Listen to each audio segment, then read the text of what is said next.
The journey to electrification is a top priority for fleets across the public sector.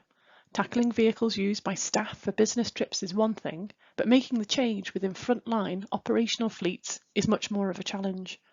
Let's consider what one district council has achieved by looking at East Devon. The East Devon District Council area covers the area of Devon furthest east, stretching all the way from Exeter to the county borders with both Dorset and Somerset. A large amount of East Devon is made up of 2 areas of outstanding natural beauty and 18 miles of heritage coastline. There are a number of small market towns within the region, the largest town being Exmouth. There is no widespread public vehicle charging infrastructure available. East Devon's fleet can be viewed in 2 parts. The first is the in-house operational fleet of mainly leased vehicles, comprising small vans, 3.5-ton tippers, small tippers, 4x4s, mechanical sweepers and tractors. This part of the fleet is used for operations such as street cleaning, grounds maintenance and beach work. The second part of the fleet is owned by the council but operated by a waste contractor and comprises 11 26-ton refuse collection vehicles, 25 recycling vehicles and other smaller vans.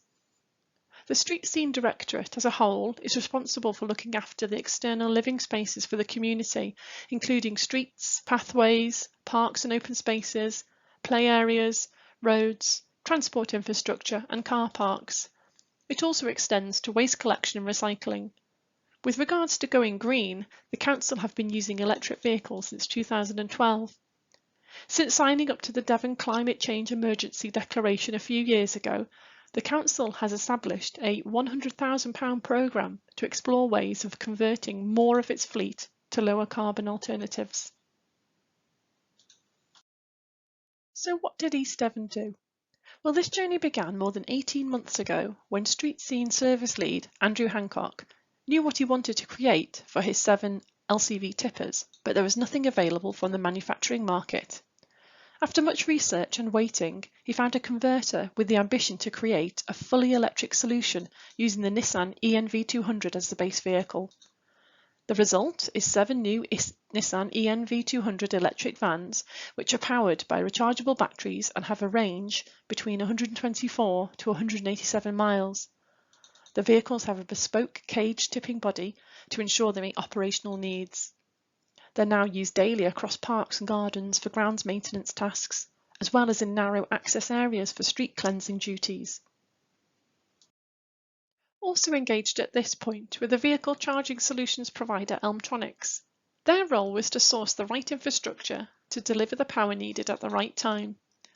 The vehicles were to be parked overnight at the 2 depots in Sidmouth and Exmouth, which meant an on-site charging solution would work. The result is 4 dual units providing 7 kilowatts of power, meaning 8 charging bays are available overnight for Phase 1. Phase 2 will replicate this same setup, due to be completed later this month. This is a perfect example of how charging infrastructure can be scalable and added to over time. The District Council are also taking solutions from Elmtronics for their HQ in Honiton, providing 3 7-kilowatt dual chargers for all staff and visitors working from that office. All these charging solutions are connected through the Elmtronics back office system, Hubster.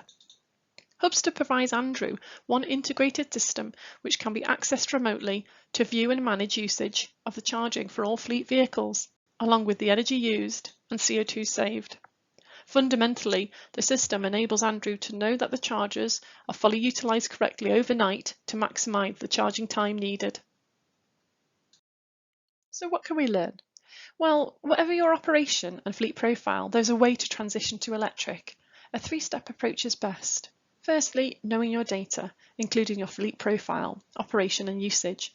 Vehicle telematics is invaluable here, overlaid with other data from, for example, fuel cards and staff travel data. Secondly, making your plan, which will likely be in discrete phases of adoption.